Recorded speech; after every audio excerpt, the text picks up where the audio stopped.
সালাসাতা আশিয়া বিয়াদিহি, তাফসিরে দুররে মানসুরের পঞ্চম খণ্ডের 353 পৃষ্ঠায় এর একটা উল্লেখ করা হয়েছে। আল্লাহ রাব্বুল আলামিন নিজে সরাসরি নিজের কুদরতি হাতে তিনটে জিনিস সৃষ্টি করেছেন। একটা হলো খালাকা আদামা বিয়াদিহি ওয়া কাতাবাত তাওরাতা বিয়াদিহি ওয়া গারাসাল ফিরদাউসা বিয়াদিহি। আলহামদুলিল্লাহ, আল্লাহ রাব্বুল আলামিন নিজের কুদরতি হাতে যে তিনটা জিনিস সৃষ্টি করেছেন, হাদিসে আসছে তার একটা হলো আদম আলাইহিস সালামকে সরাসরি মহান রব্বুল আলামিন নিজের কুদরতি হাতে নিজেই সৃষ্টি করেছেন। ওয়া কাতাবাত তাওরাতা বিয়াদিহি, মুসা আলাইহিস সালামকে যে তাওরাত কিতাব দেওয়া হয়েছিল, এই তাওরাত কিতাব আল্লাহ রাব্বুল আলামিন নিজের কুদরতি হাতে নিজেই কি করেছেন, লিখে পাঠিয়েছিলেন। আর অগরাসাল ফিরদাউসা বিয়াদিহি, জান্নাতুল ফিরদাউসের যে বাগিচা, গাছ বৃক্ষ, এটা মহান আল্লাহ রাব্বুল আলামিন সরাসরি নিজেই নিজের কুদরতি হাতে রোপণ করেছেন। গরাসা মানে রোপণ করা। অগরাসাল ফিরদাউসা বিয়াদিহি, জান্নাতুল ফিরদাউসের যে তরুরাজি, যে বৃক্ষরাজি, এটা আল্লাহ রাব্বুল আলামিন নিজেই নিজের কুদরতি হাতে সৃষ্টি করেছেন। করে আল্লাহ রাব্বুল আলামিন বলেছেন, ওয়াইজ্জাতি লা ইয়াসকুনুহা মুদমিনুল খামার ওয়াদ দায়ুস। আল্লাহ রাব্বুল আলামিন জান্নাতুল ফিরদাউসকেও নিজে সজ্জিত করে জান্নাতুল ফিরদাউসের গাছগুলো নিজে লাগাই আল্লাহ তাআলা নিজের ইজ্জাতের কসম খেয়ে বলেছেন, ওয়াইজ্জাতি, আমার মহামর্যাদার শপথ, এই জান্নাতুল ফিরদাউসে প্রবেশ করবে না মুদমিনুল খামার, মদ্যপায়ী, মদ পান করে যারা, শরাব পান করে, হারাম মদ পান করা। এই মদ যারা পান করে, খামার যারা পান করে, আল্লাহ নিজের ইজ্জতের কসম খেয়ে বলেছেন, আমার মহামর্যাদার শপথ, মদ পান করবে যারা, বোতল খাবে যারা, তারা এই জান্নাতুল ফিরদাউস এতে প্রবেশ করবে না। ওয়াদ দায়ুস, এবং দায়ুস প্রবেশ করবে না। সাহাবায়ে কেরাম জিজ্ঞাসা করলেন, ক্বাদ আরাফনা মুদমিনাল খামার ওয়া লাম নারিফ আদ-দায়ুস। হুজুর, মদ পান করার বিষয়টা তো বুঝলাম আপনার কথার দ্বারায়, কিন্তু দায়ুস কাকে বলা হয়? রাসূল সাল্লাল্লাহু আলাইহি ওয়াসাল্লাম বললেন, আল্লাযী ইউশিরু বিআহলিহি সুআ। দায়ুস বলা হয় যে নিজের স্ত্রী বা নিজের পরিবারের মহিলাদেরকে অনৈতিক কাজে সহযোগিতা করে, অবৈধ কাজে সহযোগিতা করে। নিজের পরিবারের মহিলাদেরকে যারা অনৈতিক কাজের ক্ষেত্র তৈরি করে দেয়। আমরা সরাসরি কি কেউ অনৈতিক কাজ হয়তো করতে বলে না, কিন্তু সে ব্যবস্থাটা এমন তৈরি করেছে যে অনৈতিক কাজ সহজেই মহিলা কি করে ফেলতে পারে। মেয়ে বা মহিলা, নিজের স্ত্রী বা নিজের মেয়ে অনৈতিক কাজ করতে পারে। তার মানে তাদেরকে বেপরদায় চালানোর সুযোগ দেয়, পর পুরুষদেরকে নিজেদের বাড়িতে আসার সুযোগ দেয়, অবাধে মিলামেশার সুযোগ দেয়। এই পথ বেয়ে শয়তানের ধোঁকায় অন্যায় কাজ করে ফেলে। এই রকম পুরুষ যারা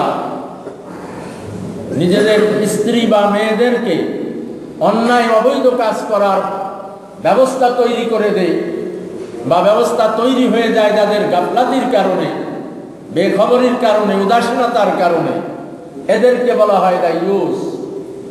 রাসূল সাল্লাল্লাহু আলাইহি ওয়াসাল্লাম বললেন, হাদিস আল্লাহ তাআলার কথা রাসূল সাল্লাল্লাহু আলাইহি ওয়াসাল্লাম আমাদেরকে শোনায়েছেন যে আল্লাহ তাআলা তিনটে জিনিসকে যে নিজের হাতে তৈরি করেছেন, তার একটা হলো এই জান্নাতুল ফিরদাউসের গাছ আল্লাহ তাআলা নিজে লাগাইয়ে বলেছেন, আমার ইজ্জাতের কসম, এই জান্নাতুল ফিরদাউসে বসবাস করতে পারবে না যারা ওই রকম দায়ুস হবে আর যারা মদ পান করবে।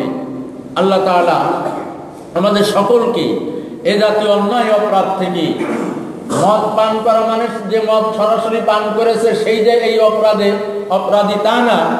মদ পান করার জন্যে যারা ক্ষেত্র তৈরি করে দেয়, মদ নিষিদ্ধ ঘোষণা না করে, মদের লাইসেন্স দিয়ে দেয়, তারাও এই অভিযোগে অভিযুক্ত।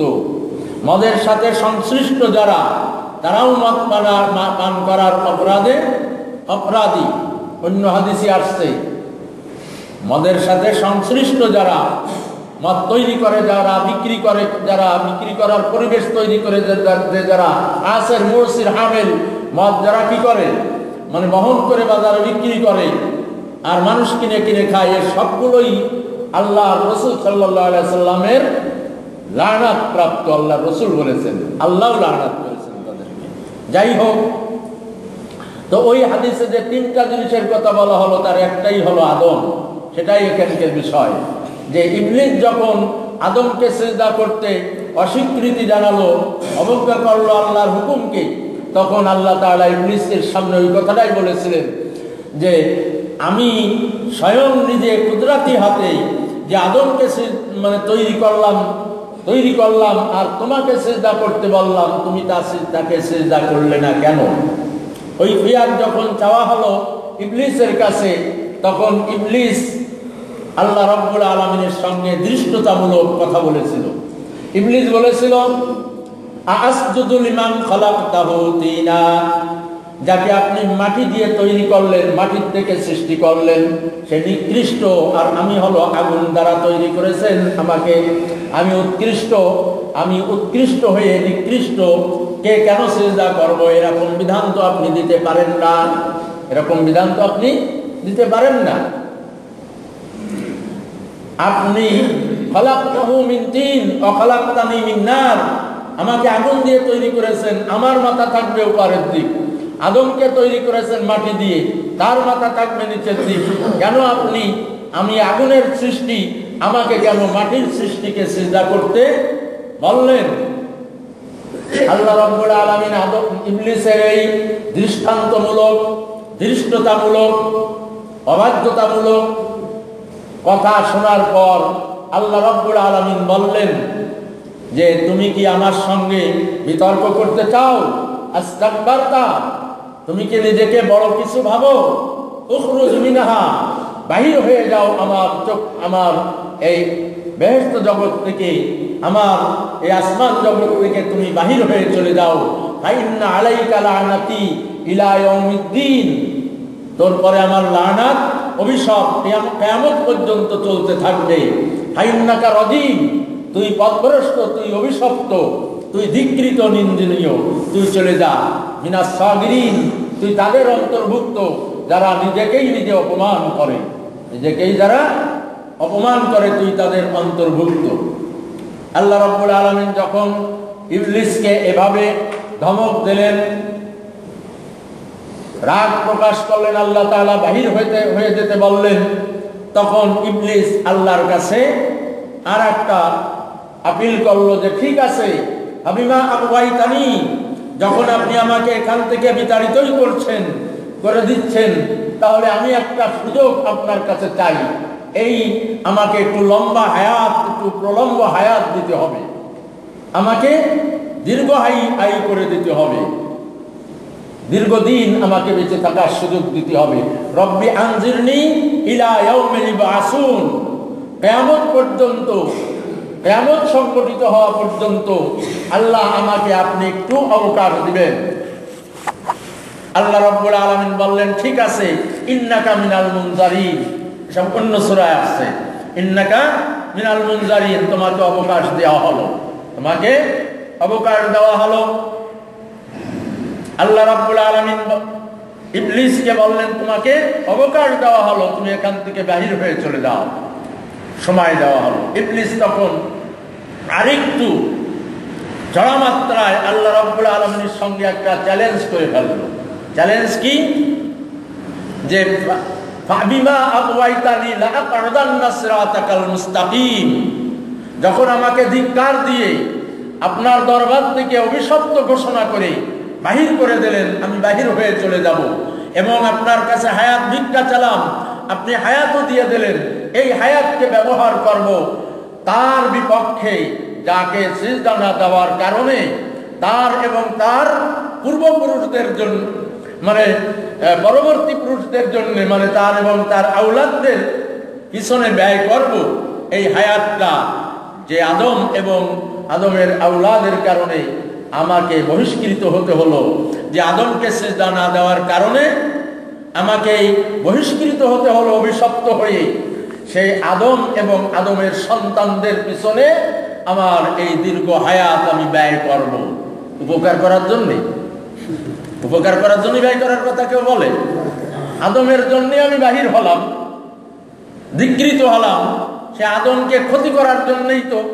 লাআকউদান্না সিরাতাকাল মুস্তাকিম, আপনি যে আদম এবং আদমের সন্তানদের জন্য সিরাতুল মুস্তাকিমের সন্ধান দেবেন, দিয়ে পাঠাবেন, আমি ওই সিরাতুল মুস্তাকিমের মোড়ে মোড়ে আমার বাহিনী ফিট করে দেব। আমি নিজেও নেতৃত্ব দেব, নিজেও থাকবো, আমার সহচর যারা তাদেরকেও কাজে লাগাবো। সহচর কারা? সহচর দুই রকমের। ওই ইবলিসের আওলাদ যারা আছে, শয়তান তো আরো আছে, ওদের জিন্নাত শয়তান, সেগুলো। আর মানুষদের ভিতর থেকে, এই বনি আদমদের ভিতর থেকে যাদেরকে ভাগাই নেব আমার দলে, আমার দলভুক্ত করে ফেলবো, এই দুই শ্রেণীর লোক, দুই শ্রেণীর শক্তি আমি ইবলিস ব্যবহার করব। একটা হলো আমার সমগোত্রীয়, আর একটা হলো আমার শত্রুর আওলাদদেরকে দলে ভিড়াবো আমার ধোঁকা দিয়ে দিয়ে, মানুষ শয়তান বানায় ফেলবো। জিন শয়তান, মানুষ শয়তান, মিনাল জিন্নাতি ওয়ান নাস। মানুষের মানে শয়তান যারা হয় খারাপ, তারা কেউ তো জিন আর কেউ তো মানুষ থেকেও হয়। তো ইবলিস আল্লাহর কাছে ওই কথাই বলল যে আদমের জন্য আমি বিতাড়িত হলাম, সে আদমের আওলাদদের থেকেও অনেককেই আমি ধোঁকা দিয়ে ফিরিয়ে নিয়ে আসবো। ধোঁকার ধরন কি? লাআতিয়ান্নাহুম মিন আইমানিহিম ওয়া আন খালফিহিম ওয়া আন শামাইলিহিম, আমি আমার বাহিনী নিয়ে চূড়ান্ত শক্তি, সর্বশক্তি ব্যয় করব ওই আদম এবং আদমের আওলাদদেরকে ধোঁকা দেওয়ার জন্যে। তাদেরকে আমি ডান পাশ থেকে ধোঁকা দেব, বাম দিক দিয়ে ধোঁকা দেব, উপার দিক, তাদেরকে পিছন দিক দিয়ে ধোঁকা দেব, সামনের দিক দিয়ে ধোঁকা দেব, চতুর্মুখী ধোঁকা দিয়ে আমি আওলাদে আদমকে, বনি আদমকে বিপদগামী করার চেষ্টা করব, করেই ছাড়ব। ইবলিস আল্লাহর কাছে কথাও বলল যে আপনি অনেককেই সেদিন দেখবেন বিপদগামী হয়ে গেছে আমার ধোঁকায় পড়ে, বনি আদমদের থেকে।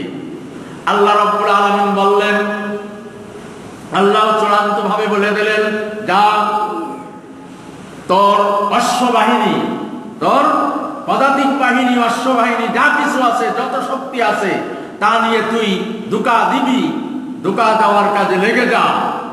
ইল্লা ইবাদিয়াল মুখলাসিন, যারা সৎ কর্মশীল হবে, যারা ভালো হবে, তাদেরকে তুই ধোঁকা দিতে পারবি না। সবাইকে তুমি ধোঁকা দিয়ে কামিয়াব হতে পারবে না। এ কথাও আল্লাহ তাআলা ইবলিসকে জানায় দিল। ইবলিসও এ কথা স্বীকার করেছিল। ইবলিস বলেছিল, আমি অনেককেই ধোঁকা দেব, ইল্লা ইবাদাকাল মুখলাসিন, আপনার কিছু নিতান্ত আপনার ভক্ত বান্দা যারা, আল্লাহর ওলি যারা, আল্লাহ ওয়ালা যারা, নেককার যারা, কিছুদেরকে আমি কি করতে পারবো না, ধোঁকা দিয়ে বাগে আনতে পারবো না, তবে অনেককেই আনার চেষ্টা করবো। আর যেগুলোকে বাগে আনতে পারবো না, তাদেরকে অন্য কায়দায় সূক্ষ্ম ধোঁকা দিয়ে দিন কায়েম থেকে সরানোর জন্য সূক্ষ্ম জাল পেতে রাখবো, সূক্ষ্ম জাল পেতে রাখবো। সেই সূক্ষ্ম জালের কথা আমি পরে শেষের দিকে পুরাটা, মানে ঘটনাটার পূর্ণ যখন হয়ে যাবে, এ আয়াতের থেকে কি শিক্ষা, একটা সামারাইজ সারাংশ আমি আলোচনা করে দেবো একদিন, অল্প সময়। ওই মধ্যে বলবো যে আমাদের ভালো লোকদেরও সূক্ষ্মভাবে ইবলিস কিভাবে ধোঁকা দিয়ে দিন থেকে সরানোর চেষ্টা করে। যাই হোক, ইবলিস এইভাবে আল্লাহ রাব্বুল আলামিনের সঙ্গে বেয়াদবি করে বনি আদমকে ধোঁকা দেওয়ার কথা আল্লাহর সামনে ব্যক্ত করে সেখান থেকে বিতাড়িত হয়ে সে চলে আসলো। ইবলিস হয়ে গেল বিতাড়িত।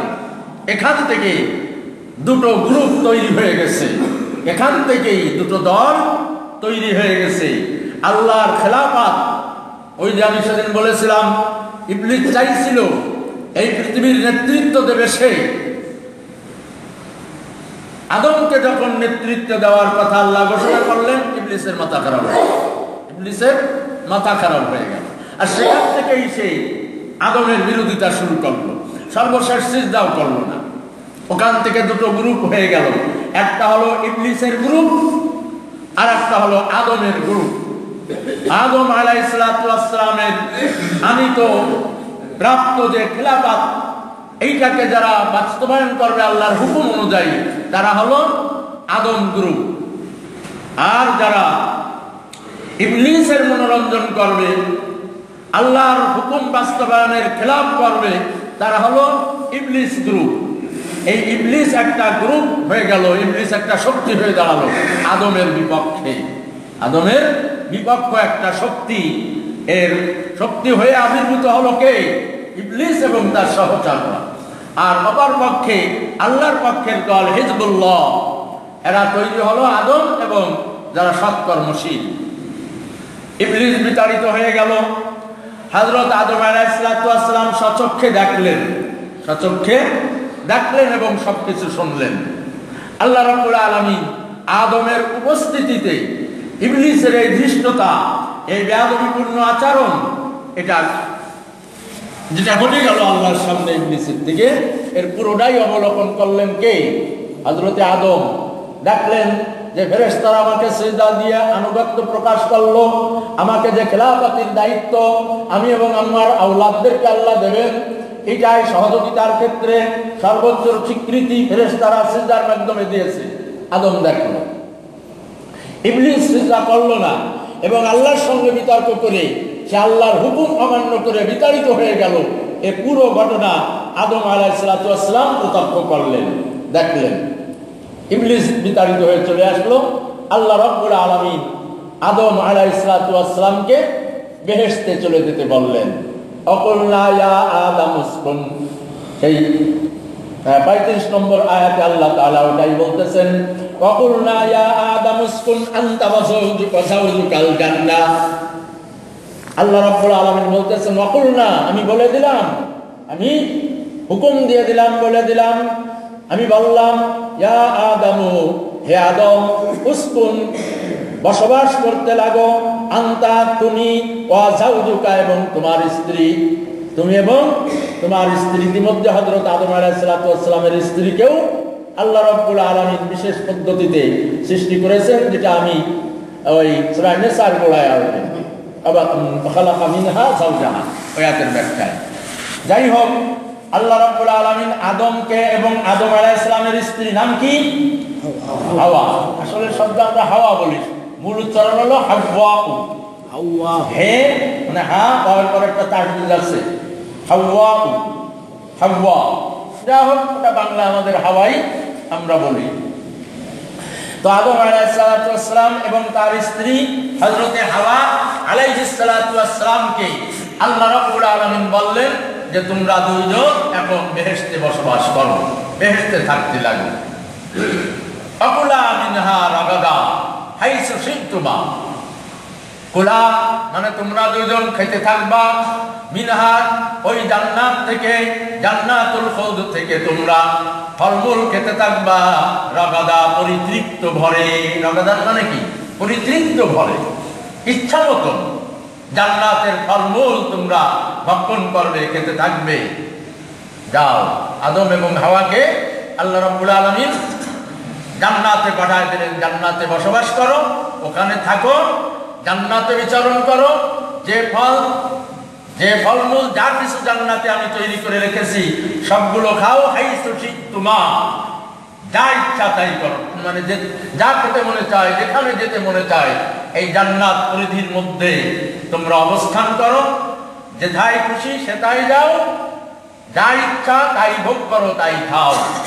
কিন্তু কথা মনে রাখবা, ওয়ালা তাকরাবা হাযিহিস শাজারাতা, একটা গাছকে আল্লাহ রাব্বুল আলামিন নির্ণয় করে বলে দিলেন, ওয়ালা তাকরাবা হাযিহিস শাজারাতা, এই গাছটার কাছেও যেন যাবা না। খাওয়া তো দূরের কথা, ফল এই গাছটার ফল খাওয়া তো দূরের কথা, ও গাছের কাছেও তোমরা দুইজন যাবা না।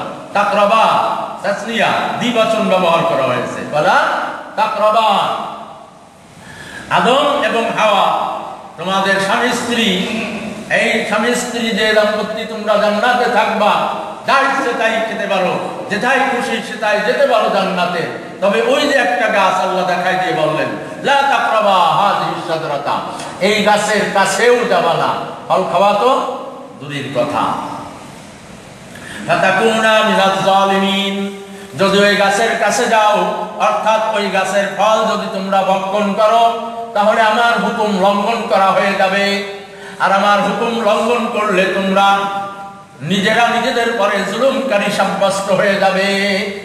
খবরদার, জান্নাতে থাকবা, বাধা নেই, যা ইচ্ছা থাকবা, বাধা নেই, যেটাই খুশি সেটাই যাবা, বাধা নেই। তবে এই গাছটার কাছেও যাবা না, এই গাছের ফল খাবা না। ফল যদি খাও আমার হুকুমের মত্তাই ঘটে যাবে, তোমরা জালেম সাব্যস্ত হয়ে যাবে।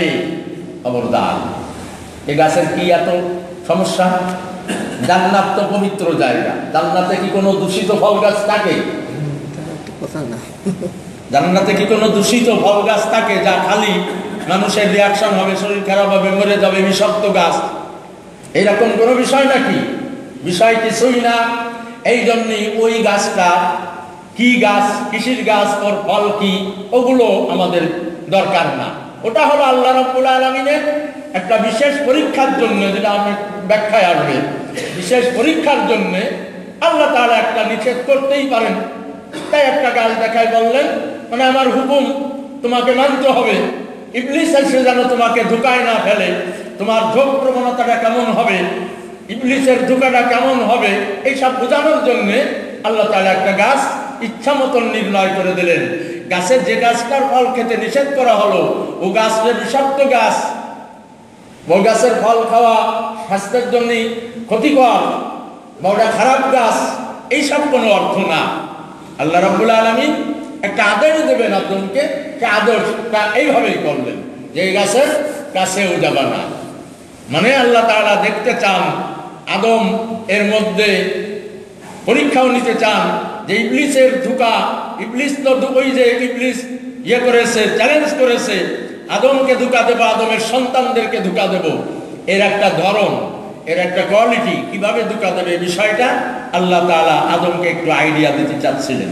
এজন্য একটা বিষয় নিষেধ করে পাঠায় দিলেন, এই গাছটার কাছেও যাবা না, খবরদার, আর যা ইচ্ছে তা খাবা, আর যা ইচ্ছা তা খাবা। এখন আল্লাহ রাব্বুল আলামিন আদম আলাইহিস সালাতু ওয়াস সালামকে তো বলে দিলেন যে তুমি এবং তোমার স্ত্রী জান্নাতে বসবাস করতে লাগো। সৃষ্টি করেছেন কি জন্য আদমকে? ইন্নী জাইলুন, আয়াতের গোড়ায় কি বলেছেন? আল্লাহ তাআলা ফেরেশতাদেরকে বলেছিলেন না যে আমি রব্বুল আলামিন এই পৃথিবীতে খলিফা পাঠাতে চাই, খলিফা বানায়ে পাঠাতে চাই, আদমকে সেজন্যই তৈরি করেছি। তাহলে আদমকে কি বেহেশতে থাকার জন্য সৃষ্টি করা হয়েছিল? না, দুনিয়ায় পাঠানোর জন্য সৃষ্টি করা হয়েছে, বেহেশতে থাকার জন্য না, স্থায়ীভাবে থাকার জন্য না। স্থায়ী থাকা আরো পরে, স্থায়ী থাকা আরো পরে। এই যে দুনিয়ায় পাঠানোর আগে, অর্থাৎ ওই মানে সিজদার অনুষ্ঠান, আদম ইবলিসের সাথে বিতর্কর অবসান হয়ে যাওয়ার পর আল্লাহ তাআলা আদম এবং হাওয়াকে যে বেহেশতে পাঠালেন, এটা কিন্তু কোনো আমলের পুরস্কার হিসেবে নয়। জান্নাত যে মানুষের নেক আমলের পুরস্কার হিসেবে দেওয়া হবে সেই জন্য নয়। তাই যদি হয়, এবং জান্নাত সেই জন্যই যদি হয়, তাহলে ওখানে আবার ইবলিস ঢুকলো কি করে? জান্নাতে চিরদিন পুরস্কার হিসেবে আদম পেয়ে গেলেন, তাহলে তো ইবলিসে ঢোকা দেওয়ার কোনো অবকাশই থাকে না। আর ইবলিসে বা সে বেহেশতে যাবে কেন? সে বেহেশতে যাবে কেন? আল্লাহ রাব্বুল আলামিন আদম আলাইহিস সালাতু ওয়াস সালামকে এবং হাওয়া আলাইহিস সালামকে মর্জি মুআফিক যতদিন আল্লাহ তাআলার ইচ্ছা ছিল ততদিন জান্নাতে থাকার সুযোগ দিলেন। জান্নাতে লালিত পালিত হয়ে খেলাফতের দায়িত্ব যোগ্যতা আরো পরিপক্ক করার জন্য এক। দ্বিতীয়ত এইটা দেখাই দেওয়ার জন্য যে এই যে বেহেশতে তুমি ঢুকলে, এই বেহেশতেই হলো আসল তোমাদের আবাসন হবে। যদি দুনিয়ায় যায় খেলাফতের দায়িত্ব সুচারুরূপে পালন করে আমার মর্জি মুআফিক তুমি এবং তোমার আওলাদরা যারা আমার মর্জি মুআফিক খেলাফতের দায়িত্ব, আমার প্রতিনিধিত্বের দায়িত্ব যা দেওয়া হবে সুচারুরূপে সুষ্ঠুভাবে বিশুদ্ধভাবে যদি আমার মর্জি মুআফিক পালন করতে পারো, তাহলে তোমাদের জায়গা কোনটা হবে দুনিয়ায় পাঠানোর আগে তা তোমাকে দেখায় নিলাম। বেশ, তো আমাদের আদম আলাইহিস সালামের প্রথম আবার ভূমি, আমরা তার আওলাদ, আমরা তার কি আওলাদ। আমাদের বাপ প্রথমেই বেহেশত কি করেছেন ভ্রমণ করে এসেছেন, তাই না? এরপরে উনি আমাদের জন্মসূত্রের পিতা রাসূল সাল্লাল্লাহু আলাইহি ওয়াসাল্লাম আমাদের রূহানি পিতা। রূহানি পিতাকে দিয়ে আল্লাহ তাআলা জান্নাত দেখাইছিলেন মেরাজে। আমাদের আধ্যাত্মিক রূহানি পিতা আদম হযরত রাসূল পাক সাল্লাল্লাহু আলাইহি ওয়াসাল্লামকে দিয়ে আল্লাহ তাআলা জান্নাত দেখাইছেন। আদম আলাইহিস সালাম আমাদের প্রথম পিতা জন্মসূত্রে, তেনাকে দিয়ে আল্লাহ তাআলা জান্নাত দেখাইছেন। জান্নাত আল্লাহ তাআলা আমাদেরকে বলেছেন কিনে নাও। কি বলেছেন? জান্নাত কেন দুনিয়াবাসী বনি আদম তোমরা জান্নাত খরিদ করো, জান দাও, মাল দাও, অর্থ দাও, সম্পদ দাও, আমার রাস্তায় বিলীন করে জান্নাত খরিদ করো, জান্নাত খরিদ করো। জান্নাত কিছু কিনতে গেলে দেখা লাগে না? কিছু কিনতে গেলে তো দেখতে হয়, না দেখে কেউ কেনে? তা আমরা দেখলাম কই? আল্লাহ তাআলা বলতেছেন জান্নাত কেন? জান্নাতকে আমরা দেখেছি, তা জান্নাত কিনবো, অর্থ দেব, সম্পদ দেব, জীবন দেব, দিয়ে জান্নাত কিনতে হবে। তো জান্নাত কিনতে গেলে তো, ক্রয় করতে গেলে তো জান্নাত দেখতে হয়। আমরা কি দেখেছি জান্নাত? কিনবো কার কথায় বিশ্বাস করে? বাপের অবাধ্য সন্তান যে হয় সে বাপের কথা বিশ্বাস করে না। আধ্যাত্মিক পিতা এবং সৃষ্টিগত পিতা এর অবাধ্য যে হয় সে বাপের কথা বিশ্বাসে আনতে পারে না। আমরা আমাদের পিতার আদর্শ সন্তান, বাধ্যগত সন্তান। আমাদের দুইজন পিতা জান্নাতকে দেখে এসেছেন। আমাদের আধ্যাত্মিক পিতা নবী মুহাম্মদ জান্নাতকে দেখে এসেছেন, আর আমাদের জন্মগত পিতা হযরত আদম আলাইহিস সালাম জান্নাত দেখে আসলেন। অতএব আমাদের আর দেখার দরকার নেই, কারণ আমার বাপ দেখেছে, এটাই যথেষ্ট। আমরা বলি না? আর এখন অনেক ছেলে মেয়ে এমনও আছে যে নিজে বিবাহও করে না, মানে মেয়ে দেখেও বিবাহ করে না, মানে নিজে দেখেও বিবাহ করে না। ও মা দেখলেই হয়ে যাবে না। বাধ্য না? বেশি বাধ্য। আব্বা মা দেখলেই হবে না। তাই না? কতটুকু যৌক্তিক সেটা ভিন্ন কথা। এরকম বাধ্যগত সন্তান আছে না? সুতরাং যারা এই কথা বলবে আল্লাহ তাআলা জান্নাত কিনতে বলেছেন, জান্নাত কোথায়? জান্নাত তো দেখিনি। না দেখা জিনিস তো কিনা যায় না। এরা হলো বাপের অবাধ্য, বাপের পরে শ্রদ্ধাশীল না। আর যারা আমরা জান্নাত না দেখেও আল্লাহর কথায় জান্নাত কিনতে চাবো, আমরা হলাম বাপের দেখায় বিশ্বাসী। আমাদের দুইজন পিতা, আধ্যাত্মিক পিতা নবী মুহাম্মদ জান্নাত দেখে এসেছেন, ওই দেখাই যথেষ্ট। আমরা সৃষ্টি হওয়ার জন্য আমাদের যে সৃষ্টিগত পিতা সে আদম আলাইহিস সালাম, তিনিও জান্নাত দেখে এসেছেন। এই দুইজন বাপ আমাদের জান্নাত দেখে আসছেন। অতএব আমাদের জান্নাত দেখার দরকার নেই। জান্নাত এখন আমরা জানমাল দিয়ে খরিদ করতে পারি। বোকা না আমরা কি না? বোকা সাজবো না? বোকা সাজবো না? দেখে জিনিস কিনা হবে। যাই হোক, আল্লাহ তাআলা আদমকে কয়েকটা কারণে ওখানে জান্নাতে ঢুকে থাকতে বললেন। তার একটা হলো ইবলিস এই মহাপবিত্রতম স্থানে তোমাকে কিভাবে ধোঁকা দেবে, এখানেও তোমাকে ছাড়বে না ধোঁকা দিতে, শত্রুতা করতে। যেটা আমার একান্ত নিশ্চিদ্র এরিয়া, সেখানেও ইবলিস ঢুকবে আদম তোমাকে ধোঁকা দিতে। সুতরাং এই ইবলিস তোমার কত বড় মারাত্মক শত্রু এটা তোমাকে চিনে নিতে হবে। বেহেশত দুনিয়ায় যাওয়ার আগেই চিনে যাওয়ার প্রয়োজন মনে করেছেন আল্লাহ তাআলা। এজন্য সর্বোচ্চ শান্তিময় স্থান, নিশ্চিত এরিয়া, সেখানে আল্লাহ তাআলা আদমকে রেখে ইবলিসকেও সেখানে যাওয়ার সুযোগ করে দিলেন, যাতে আদম দুনিয়া আসার আগেই ইবলিসের চক্রান্ত সম্পর্কে একটা আইডিয়া নিয়ে আসতে পারে। একটা ধারণা নিয়ে আসতে পারে যে ও কত বড় ধোঁকাবাজ, কত বড় আদুউম মুবিন, কত বড় শত্রু। এর একটা ধারণা দেওয়ার জন্য আল্লাহ তাআলা আদমকে ওখানে রাখলেন, ইবলিসকেও সেখানে যাওয়ার সুযোগ দিলেন। আর একটা তো আমি ওই বললাম যে প্রথম পর্বে আল্লাহ তাআলা দুনিয়ায় পাঠানোর আগেই জানায় দিলেন ওই যে বেহেশতে তোমাকে ঢুকানো হলো এটাই হবে তোমাদের চূড়ান্ত চিরন্তন আবাসন, যদি নাকি দুনিয়ায় যেয়ে আমার হুকুম আহকাম পালন করে সেখানে আবার ফিরে আসতে পারো তাহলে ওখানেই যেতে পারবা। আর যদি হুকুম আহকাম মানতে মানে আমার দেওয়া খেলাফতের দায়িত্ব পালনে যদি ব্যর্থ হয়ে যাও এই জায়গা কিন্তু পাবা না, এ জায়গা পাবা না, ওর বিপরীত জায়গা তোমাদের হবে।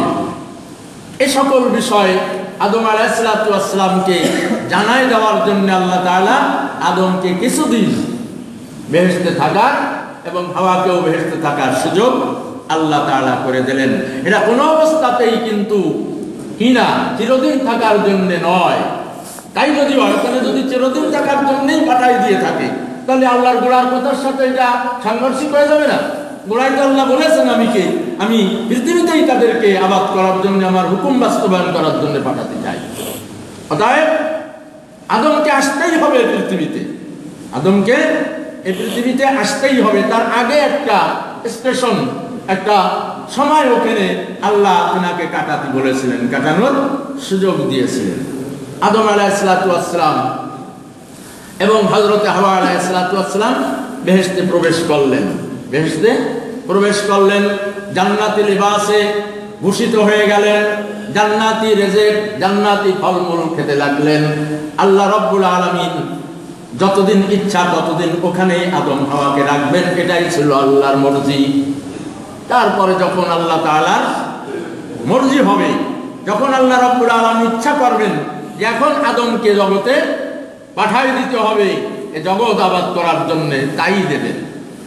আদমকে যখন বেহেশতে আল্লাহ তাআলা হাওয়া এবং আদমকে পাঠালেন, আল্লাহ তাআলা বলে দিলেন খবরদার আদম, জান্নাতে যাচ্ছ, হাওয়া তুমিও জান্নাতে যাচ্ছ, খবরদার এই ইবলিস যেন কত বড় ধোঁকাবাজ, দেখো তোমার কত বড় অবাধ্য হয়ে গেল, সিজদা দিল না এবং আমার সাথে কত বড় বিতর্ক করে সে চ্যালেঞ্জ ছুড়ে দিয়ে তোমাদেরকে গুমরাহ করবে, পথভ্রষ্ট করবে। এই চ্যালেঞ্জ ছুড়ে দিয়ে সে বাহির হয়ে চলে গেছে। সতর্ক থাকবা ওই ইবলিস যেন কখনো ধোঁকা না দিতে পারে, ওই ইবলিস যেন ধোঁকা দিয়ে ওই গাছের ফল তোমাদেরকে খাওয়াতে না পারে, যে গাছের ফলের কাছেও আমি যেতে নিষেধ করেছি। সতর্ক থাকবা, কোন অবস্থাতেই যেন ইবলিস তোমাদেরকে লা ইখরিজান না, অন্য আয়াতে আসছে ইবলিস যেন তোমাদেরকে এখান থেকে বাহির না করে ফেলে। বাহির তো করবেন, মানে আমি রব্বুল আলামিনের মর্জি যেটা রয়েছে সসম্মানে আমার নির্ধারিত টাইমে তোমাদেরকে দুনিয়ায় আমি বাহির করে পাঠাবো, তার আগে যেন ইবলিস তার কারসাজি করে তোমাদের পরে আমাকে যেন রাগান্বিত না করে তোলে, হুকুম অমান্য করাই, আর অন্য কায়দায় যেন তোমাদের বেরোনো না লাগে। আমি যে নিয়মে বের করতে চাই সেই নিয়মের বাহিরে যেন ইবলিস তোমাদেরকে অন্য কায়দায় বাহির না করে। বাহির তোমাদের হতেই হবে জান্নাত থেকে, কারণ এটা পুরস্কার হিসেবে জান্নাত দেওয়া হচ্ছে না, আমলের বদলা হিসেবে না, চিরদিন থাকার জন্যেও না। চিরদিন থাকার জান্নাত হবে কিয়ামত হয়ে যাওয়ার পর বিচার উত্তর। এর আগ পর্যন্ত কেউ জান্নাতে গেলেও চিরদিন থাকবে না, আদমও থাকে না। আদম আলাইহিসসালাতু ওয়াসসালাম জান্নাতে বসবাস করতে লাগলেন। ওদিক ইবলিস তো আদমেরকে ক্ষতি করার জন্য আল্লাহর সামনে চ্যালেঞ্জ দিয়েই বাহির হয়ে চলে গেছে। এই পর্যন্ত। আগামীকালকের আলোচনা আমরা দেখব যে ইবলিস এই চ্যালেঞ্জটা কিভাবে ব্যবহার করেছিল, আদমের শত্রুতা কিভাবে করেছিল, সেটা আগামীকাল।